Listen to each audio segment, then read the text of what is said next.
बच्चों, आज हम बीए पार्ट सेकंड के राजनीति विज्ञान के द्वितीय प्रश्न पत्र भारतीय राज्य व्यवस्था में भारतीय संविधान की प्रस्तावना का अध्ययन करेंगे।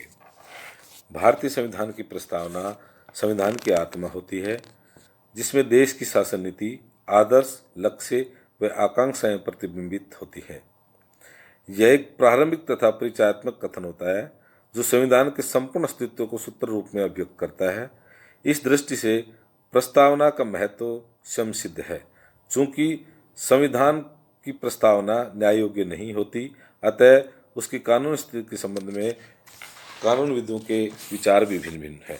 जैसे गजेंद्र प्रसाद जी के अनुसार, प्रस्तावना अपने आप में न तो शासन की शक्ति का स्रोत होती है और न ही शासन को किसी शक्ति से वंचित करने का साधन है, पर प्रस्तावना संपूर्ण संविधान का निचोड़ है। अतः संविधान के किसी हिस्से पर यदि शंका या विवाद उठ खड़ा हो तो प्रस्तावना के आधार पर उसकी व्याख्या की जा सकती है। इसी प्रकार केसी मार्कंडन के अनुसार प्रस्तावना संविधान का हमेशा एक हिस्सा रही है। यह संविधान का दर्पण तथा पथ प्रदर्शक भी है। संविधान सभा ने अपने प्रथम अधिवेशन में ही उद्देश्य प्रस्ताव पारित करके संविधान की प्रस्तावना में व्यक्त किए गए विचारों को स्वीकार कर लिया था। प्रस्तावना का होना विश्व के कई देशों के संविधानों में देखा जा सकता है, जैसे अमेरिका के संविधान। भारतीय न्यायपालिका ने केशवानंद भारती बनाम केरल राज्य विवाद में संविधान की प्रस्तावना को उसका हिस्सा माना है, तो दूसरे निर्णय में पूर्वोक्त को बदल दिया और संविधान का हिस्सा नहीं माना। परंतु 42वें संशोधन ने प्रस्तावना में परिवर्तन किया, यानी प्रस्तावना संविधान का हिस्सा है जिसमें संशोधन किया जा सकता है, पर मूल ढांचा तथा आत्मा में परिवर्तन नहीं होना चाहिए। भारत की संविधान की प्रस्तावना इस प्रकार है: हम भारत के लोग भारत को एक संपूर्ण प्रभुत्व संपन्न लोकतंत्रात्मक गणराज्य बनाने के लिए तथा उसके समस्त नागरिकों को सामाजिक, आर्थिक व राजनीतिक न्याय, विचार, अभिव्यक्ति, विश्वास, धर्म और उपासना की स्वतंत्रता, प्रतिष्ठा व अवसर की समता प्राप्त कराने के लिए तथा उन सब में व्यक्ति की गरिमा और राष्ट्र की एकता सुनिश्चित करने वाली बंधुता बढ़ाने के लिए दृढ़ संकल्प होकर अपनी इस संविधान सभा में आज तारीख 26 नवंबर 1949 को ऐदत द्वारा इस संविधान को अंगीकृत, अधिनियमित और आत्मसमर्पित करते हैं।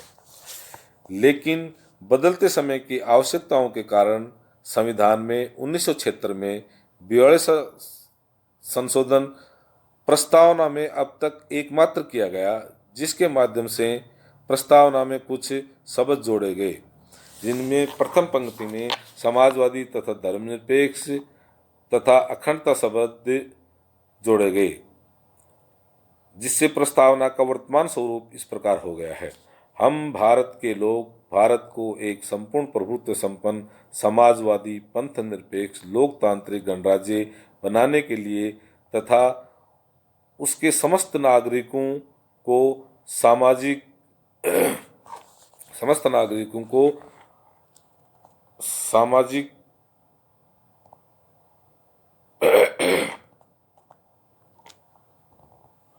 सामाजिक आर्थिक व राजनीतिक न्याय, विचार, अभिव्यक्ति, विश्वास, धर्म और उपासना की स्वतंत्रता, प्रतिष्ठा तथा अवसर की समता प्राप्त कराने के लिए तथा उन सब में व्यक्ति की गरिमा, राष्ट्र की एकता तथा अखंडता सुनिश्चित करने वाली बंधुता बढ़ाने के लिए दृढ़ संकल्प होकर अपनी इस संविधान सभा में आज तारीख 26 नवंबर 1949 को ऐदत द्वारा इस संविधान को अंगीकृत, अधिनियमित और आत्मसमर्पित करते हैं। प्रस्तावना का एक एक शब्द सोच विचार तथा तोलकर चुना गया था तथा प्रस्तावना में समाहित किया गया था। हर शब्द वाक्यांश एक उद्देश्य, लक्ष्य, नीति तथा भावनाओं को उद्घोषित करता है। अतः प्रस्तावना के प्रमुख शब्दों तथा वाक्यांशों का विवेचन, विश्लेषण आवश्यक है। पहला है, हम भारत के लोग संविधान को अंगीकृत, अधिनियमित तथा आत्मसमर्पित करते हैं। यह वाक्य भारतीय जनता तथा नेताओं की भावनाओं तथा आदर्शों को स्पष्ट करता है। संविधान भारत की जनता या उसके प्रतिनिधि द्वारा बनाया गया है, स्वीकार किया गया है तथा स्वयं को समर्पित किया गया है। यह वाक्य उन आलोचकों के लिए प्रत्युत्तर भी है जो यह कहते हैं कि संविधान सभा चूंकि निर्वाचित सभा नहीं थी अतः उसके प्रतिनिधि सभा नहीं कहा जा सकता। डॉक्टर अंबेडकर ने माना था कि संविधान का आधार जनता है। प्रस्तावना का प्रारंभिक वाक्यांश हम भारत के लोग यही स्पष्ट करता है कि संपूर्ण भारत एक इकाई है, विभिन्न राज्य इसके अवयव हैं जो मिलकर एक राष्ट्र बनाते हैं, जिन्हें स्वेच्छा से देश से पृथक होने का अधिकार नहीं है। दूसरा है संपूर्ण प्रभुत्व संपन्न।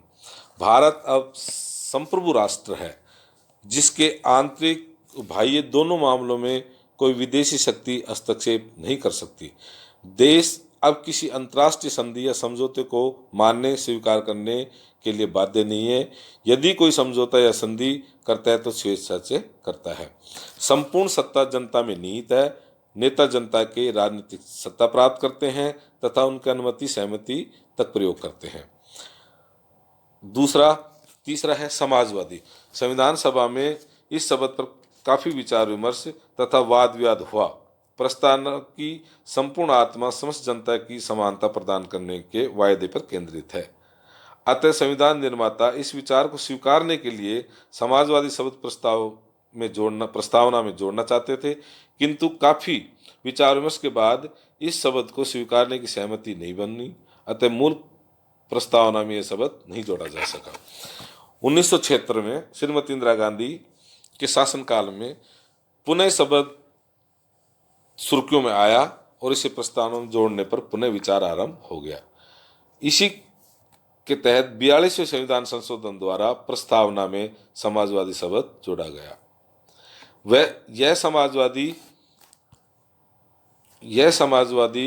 समाजवाद भारतीय परिस्थितियों के अनुकूल होगा, किसी अन्य देश की नकल नहीं होगा, कोई विशिष्ट सामाजिक आर्थिक व्यवस्था नहीं होगी, लेकिन सतत कार्यक्रमों तथा कल्याणकारी नीतियों के द्वारा समाज के पिछड़े वर्ग को विकास की मुख्य धारा में जोड़ने का प्रयास किया जाएगा। अगला पंथ निरपेक्ष।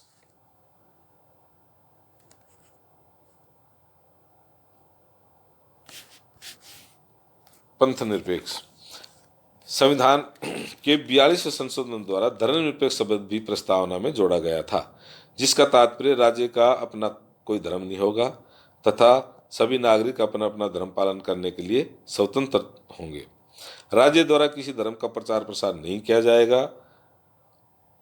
धर्मनिरपेक्षता भारतीय संदर्भ में व्याख्या करते हुए उसके स्थान पर पंथ निरपेक्ष शब्द का प्रयोग किया गया, क्योंकि धर्म एक जीवन शैली है जिसमें निरपेक्ष नहीं रहा जा सकता। अगला लोकतांत्रिक। यह शब्द राज्य की संपूर्ण शक्ति जनता में निहित करता है। शासन अपनी शक्ति जनता से प्राप्त करता है तथा जनता की इच्छा तक की सत्ता में रहता है।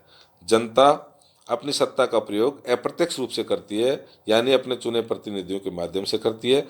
सत्ता के दुरुपयोग की स्थिति में शासक को सत्ता से हटाया भी जा सकता है और ऐसे कई अवसर भी आए हैं। अगला गणराज्य। भारत को गणराज्य घोषित करके संविधान निर्माताओं ने सत्ता में वंशानुगत पदों को सत्ता से समाप्त कर दिया। देश का प्रमुख वंशानुगत राजा न होकर जनता द्वारा अप्रत्यक्ष रूप से निर्वाचित राष्ट्रपति होता है। अगला सामाजिक आर्थिक और राजनीतिक न्याय। देश को स्वतंत्रता के समय जो भारत मिला वह छत्रविचित था, असमान था, अपनी जड़ परंपराएं इसके लिए उत्तरदायी थी। प्रस्तावना में सम्मिलित सामाजिक शब्द का अर्थ है कि व्यक्ति को मानवीय आधार पर वे सभी सुविधाएं प्रदान की जाएंगी जो मानवोचित विकास के लिए आवश्यक हैं। जाति, धर्म, लिंग, वर्ण, भाषा, संपत्ति के आधार पर किसी प्रकार का भेदभाव नहीं किया जाएगा। सामाजिक न्याय की अगली कड़ी आर्थिक न्याय तथा समता की है। देश संसाधन तथा व्यवस्था समान भाव से सभी नागरिकों को उपलब्ध हो, न कि कुछ सुविधा संपन्न सत्तावान व्यक्तियों के हाथों में केंद्रित हो जाए। आर्थिक न्याय व्यापक शब्द है जिसमें कई प्रकार की नीतियां तथा भावनाएं अंतर्निहित हैं। रोजगार के सभी को अवसर, जीवन यापन के लिए पर्याप्त वेतन प्रदान करने की दिशा में सतत प्रयास किए जाएंगे। उत्पादन तथा वितरण के संसाधन धीरे धीरे कुछ व्यक्तियों के एकाधिकार से निकलकर समस्त समाज के हाथ में आ जाएं, इस दिशा में निरंतर प्रयास किए जाएंगे। राजनीतिक न्याय यानी सत्ता में भागीदारी के अवसर सबको प्राप्त हों ऐसी व्यवस्था की जाएगी। सभी नागरिकों को बिना भेदभाव के मताधिकार प्रदान किया जाएगा। यह इस दिशा में पहला महत्वपूर्ण कदम है। सार्वजनिक पद सभी के लिए खुले हैं, उपलब्ध हैं। कोई भी भारतीय नागरिक सत्ता के शीर्ष पर योग्यता तथा प्रयास से पहुंच सकता है। अगला, विचार अभिव्यक्ति, विश्वास, धर्म और उपासना की स्वतंत्रता। कोई भी राष्ट्र यदि अपने नागरिकों की क्षमताओं का पूरा लाभ उठाना तथा उपयोग करना चाहता है तो उसे व्यक्ति को इस प्रकार की स्वतंत्रता प्रदान करना आवश्यक है। इसलिए प्रस्तावना में विचार अभिव्यक्ति, विश्वास, धर्म और उपासना जैसे वाक्यांशों को जोड़ा गया है। कोई मौलिक विचार तथा उसकी अभिव्यक्ति संपूर्ण राष्ट्र की दिशा बदल सकती है, लेकिन यह तभी संभव है जब वह विचार प्रकाश में आए, सार्वजनिक हो और समर्थित हो। व्यक्ति की गरिमा। प्रस्तावना में व्यक्ति की गरिमा बनाए रखने के आदर्श को स्वीकार किया गया। भारत बहुआयामी समाज है जहां भाषा, क्षेत्र, धर्म, रीति रिवाज आदि का बहुरंगी इंद्रधनुष है।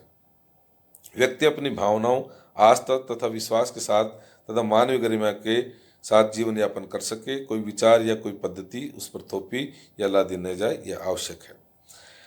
राष्ट्र की एकता, अखंडता सुनिश्चित करने वाली बंधुता।